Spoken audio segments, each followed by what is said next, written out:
Welcome to Share Talk, the only podcast where investors come first.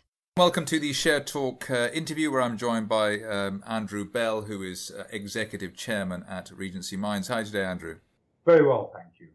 Okay, you've got a bit of news out yesterday. Could you enlighten us, please? Yes, we came out with the news yesterday afternoon that we had already, under a joint venture which we've had since last year, we had established a company called Met, and that company was a joint venture with Legacy Hill Resources of London, and they are coal specialists, among other things, and the purpose of Met was to identify and acquire metallurgical coal assets in the United States that could then be developed. And the announcement yesterday is that Met had succeeded in doing that. Right, and you've got this is one of a spattering of different minerals and resources that you're involved in. What's the sort of thinking behind having such a sort of scattergun approach?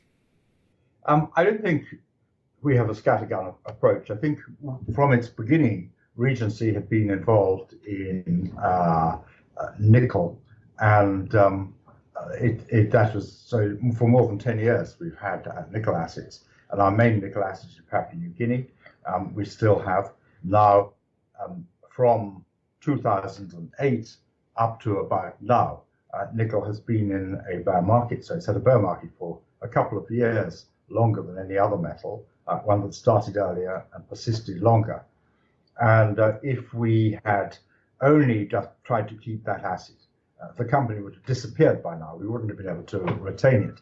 So we always knew we needed to have some second leg. Originally, when we listed, we had thought that second leg might be Australian copper assets, but copper assets are quite difficult to come by, and at the time, the right time, they weren't available.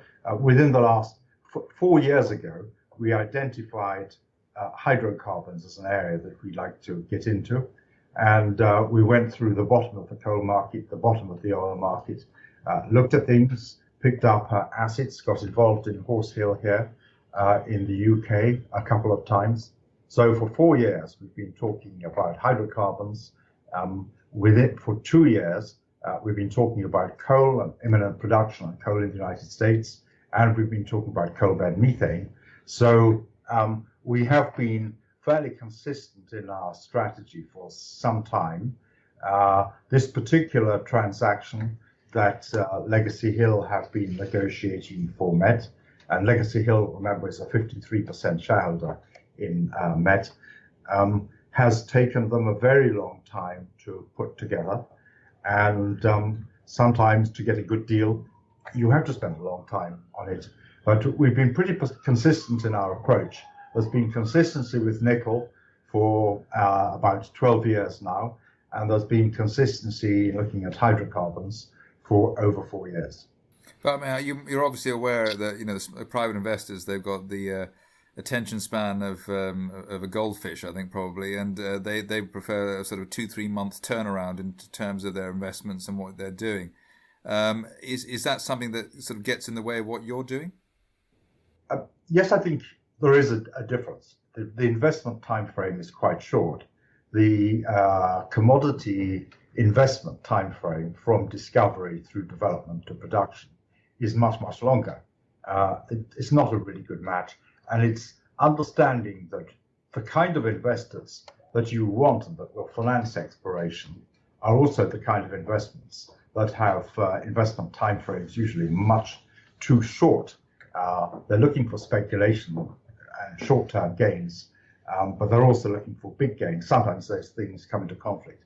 But what we have realized is that you do need to have a bedrock of production, of cash flow, to underwrite your business and do your exploration off the back of that.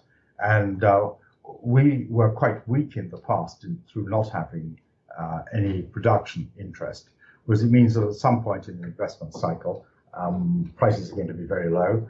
And since you don't have revenues from production, you always have expenses, as you know, at some point you're going to need to raise money when prices are low, and that's going to be bad for shareholders' equity interests.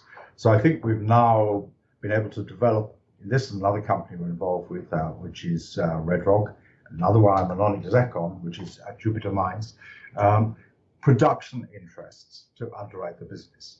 Regency, because of its over-dependence, well, its natural dependence, because this is what it was set up to do on nickel, it's taken it longer to get to the point where we could identify and get involved with something that would be productive. But I think with metallurgical coal in the United States, we are absolutely in the right place at the right time. And with Legacy Hill, I can actually honestly say, I think we have the right partner. I mean, obviously a diverse portfolio means that you are hedged against the ups and downs of the various resources. So in a way, that's a good thing. But don't you feel like in terms of scalability, a relatively small company, you're having to run just to stand still in terms of costs and PLC costs and ongoing development costs? You have the mixture of a good point there and a bad point. The very good point you make is that when you're a small company, you have a problem of costs. I'd say that any AIM company with a market capitalization of less than 2 million has a big problem, because the basic lowest cost that I can imagine to maintain an AIM listing and fulfill the regulatory functions and so on would be, say, £400,000. And it would be pretty difficult to do that. Well, that's 20% on 2 million. And to get a 20% compound growth rate is pretty difficult for even the best investors on any long-term basis. Therefore, with a £2 million company, your gravitational force is too much usually to enable you to escape into space and do what you want. And a lot of those companies come back to Earth. So you do have a problem. And if you're a small company and you want to have 100% of a business and develop it, your problem is that anything that is that small is likely, again, to have too high a proportion of costs in relation to the size of the revenues. So we have tried to get involved in potentially very large projects, but that means you have to have an off-taker or a partner or a structure that will enable you to have the large projects. Because the large projects are the ones that can be low-cost producers and that really make money. Now, Mambare is a nickel cobalt project in Papua New Guinea, is a very large project, but it's at the exploration stage. The coal opportunity in the United States is an acorn from which it's got the structure, it's got the people, it's got the strategy, and we know exactly how this can be built into a large business. But it's going to be quite a substantial business from the beginning, and it is extremely scalable. So we think we are into a big business there. We have always thought that you spend just as much time looking at a small opportunity as you do looking at a big one. So it's better to have some big bets on the table. Now, with Mambare, because it was a very big nickel bet, if in 2011, say, or 2012, we wanted to take the next stage of exploration, it would have involved, for example, putting in a road up to the plateau, which would not have been a permanent road just for one season. It would have cost several $1 million just on its own before you even start drilling. So you start to get the big projects up to big numbers.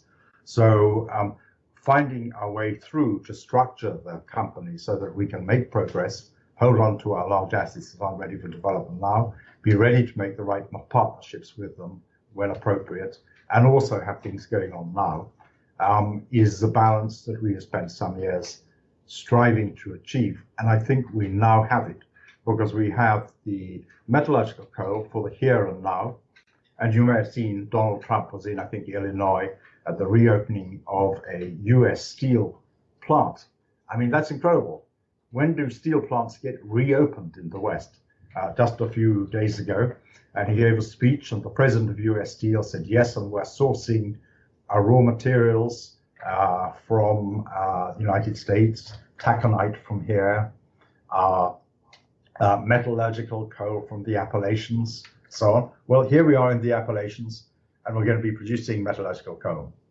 So you think that Mambari and maybe a mix of one or two other of your projects should get Regency up to escape velocity in terms of share price and the fundamentals as well? Exactly the word I was looking for, escape velocity. I think we have escape velocity with MET. And I think that having escape velocity with MET will make it much easier to do the necessary transactions to take advantage of the recovery in the nickel and cobalt prices too. I think that the flowering, the unfolding of MET over the next year or two is going to be quite dramatic. Okay, well, we look forward to that. Andrew Bell, Executive Chairman at Regency Mines, thank you very much for speaking with Share Talk today. Thank you very much. Thank you for listening. Remember to visit our website for more news and other podcasts at www.share-talk.com.